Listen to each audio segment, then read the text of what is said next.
Hey guys, welcome back to another video on my channel. Today we have got Snapshot 24w18a, which is the first snapshot for Minecraft 1.21.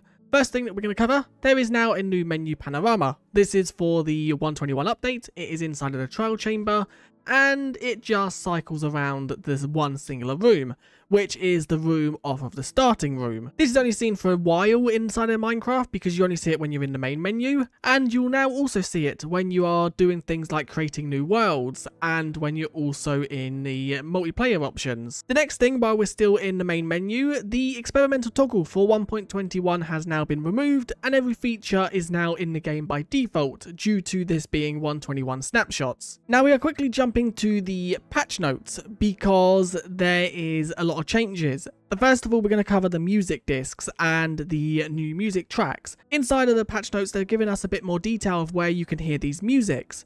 The Featherfall plays in Badlands, Cherry Grove, Flower Forest and Lush Caves. Deeper plays in the Deep Dark and Dripstone Caves. Eld Unknown plays in Dripstone Caves, Grove, Jagged Peaks and Stony Peaks. Endless plays in Dripstone Caves, Grove, Jagged Peaks and Stony Peaks. And then Poco Poco plays in Dripstone Caves, Grove, Jagged Peaks and Snowy Slopes. And then these following songs have been added to any overworld biome, and that is Featherfall, whatever that one is, Puzzle Box, Watcher and also that one. And then we know the music discs from the Bedrock version, but I will cover them again. First of all, Principice, which is the normal disc with the orange and blue at the bottom, and that gives a output of 13 when in a jukebox. Creator by Lena Rain is a output of 12 with a comparator and jukebox, and that is the music disc that is oxidized. And then you have Creator Music Box version, which is found in decorated pots, and that is an output of 11 with a comparator. So now I'm going to cover all the new paintings as there are 20 inside of this, so let's quickly just get them. That one is new, also so is that one. We then also have that one. There we go, there is all of the new paintings. There is 20 in total. Then middle 4 right there, and that one down there is made by a different creator to the others. But these are to celebrate 15 years of Minecraft, all of the rest apart from them 4 and that one there. They all look pretty cool. My favourite one is probably going to have to be the owl, just because it looks really cool. I do also like that one down there. But also one thing to note, this one right here is called End Boss. Yes, here we go, it's called End Boss. Now, it doesn't look like it teases anything, and a lot of people think it does. It just looks like a chessboard, and then also some windows and things like that. I guess we'll have to wait and see for a future update to see if it is teasing at something in the background. And inside of survival mode, these paintings are obtained randomly, so you need to craft yourself a painting, which is a random variant, and when placing it down, you'll randomly get one of the new ones if it's the right size. Rotten Flesh has been removed from Trial Spawner's loot table, so when you was to defeat a Trial Spawner, there was a chance you could get Rotten Flesh. That has now been removed. Mace enchantments are now a little bit more common inside of Ominous Vaults. Just like in Bedrock Edition's beta, we did also get changes to copper doors. They are now crafted with copper ingots, and that gets you 3 doors. And copper trapdoors are now crafted like so, and you get 2 copper trapdoors. This does mean that the oxidized versions are no longer craftable, and you can only obtain them from, I think they spawn in trial chambers, but the main way to obtain them now is just by placing down your copper trapdoors and doors and just letting them oxidize. Jumping down to the trial chamber, because these have had a lot of improvements. The main one that we are going to quickly cover is there's new dispenser traps inside of these, and this is one of them, I think, because I don't remember this being here before. So there's new kinds of traps that you'll be able to be hit by if a breeze hits the button. And by the looks of it, these just push water out to then push you to a other point if I like that. That does also turn the lamp off, which I don't know if that's intentional for that to be like that, or if that is considered maybe something they might change. The reason why we're here, if you have yourself a spawner that is ominous, it will now spawn double the amount of mobs if the mob can't wear armor. So if it's a husk, then it will spawn a normal amount because they can have armor and tools. If it's something like a slime or a silverfish or a spider, it will now spawn double the amount of mobs due to the fact that they can't spawn with armor to make them harder. Also, when you have yourself an ominous event where the spawner is spawning projectiles, it will no longer spawn bottles of enchanting. Now quickly jumping back to some other changes in the trial chamber. Spiders spawners have been moved to the melee category, slime spawners have been moved to the small melee category, and they've also made various layout changes to intersections and corridors. We have also covered the trap style. They have also fixed some broken jigsaw connections in corridors, and they've also made other changes. You can see they've added a new entrance variation. That's something that we might look at. It does also seem like they've added empty chests to chamber entrances, which I'm not sure why, but we'll maybe cover a little bit more about that in a second. They've also made some changes to projectile knockback inside of this, and it's no longer dependent on the shooter's position. Projectiles such as arrows and fireballs knock back in the direction they travel. Projectiles such as splash potions and fireworks knock back away from themselves. And projectiles shot by dispenser will also knock back. I don't know what that means, but that is good, I guess. A few technical changes. They have added the painting variants now data driven, so you can now add custom paintings through data packs and resource packs. There are some options right here where you have to enter the width and the height, and then also the asset. They've also made huge changes to enchantments. Enchantments are now set through data. Enchantment is set out of core properties like level, ranges, and costs, together with some effects.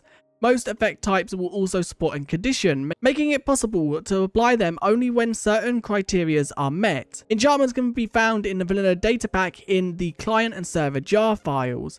I don't know exactly what this means because I want to get this video out as soon as possible and I don't have time to read all of this to find out exactly what this means. But this does mean that they have made huge changes, as you can see up here.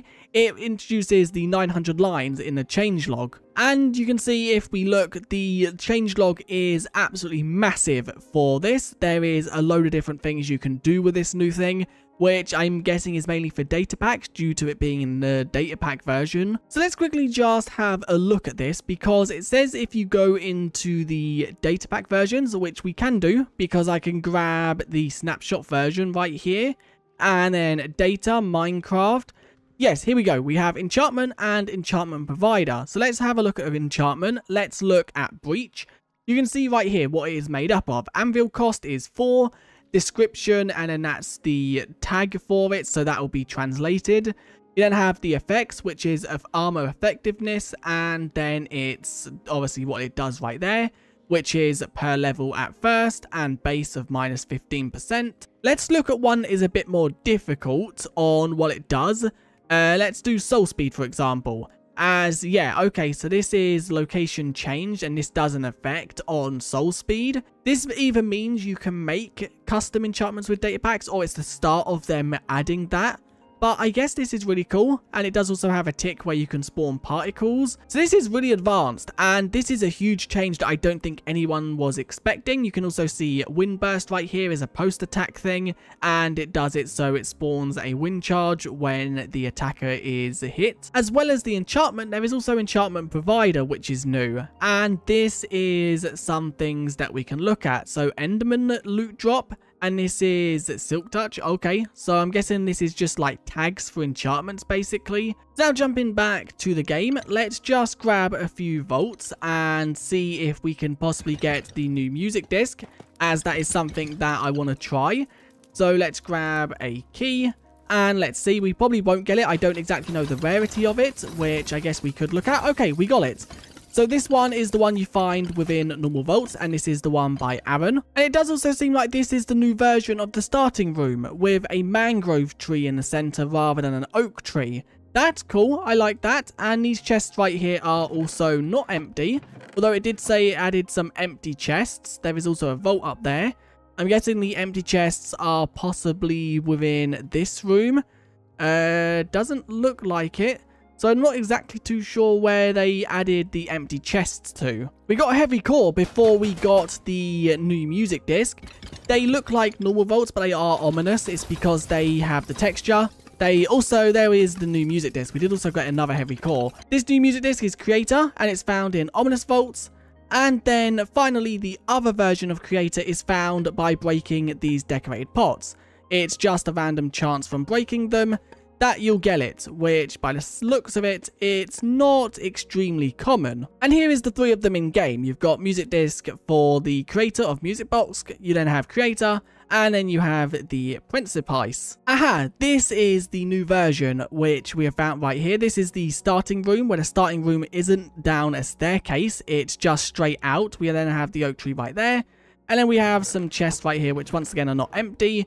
with then a little area up here with another vault. So it seems like they're the starting room variants, and I really do like they added a new version of that because it always seemed like it was the same. And then we once again have this room right here with a breeze head and then a spider head. But anyway, that is it for this video. It's been a little bit all over the place, but that's because I didn't expect the snapshot to release on a Friday, but it seems like they were obviously on holiday and they're now back. But anyway, if you enjoyed, do leave a like and subscribe, and I guess I'll see you guys in the next one. Bye.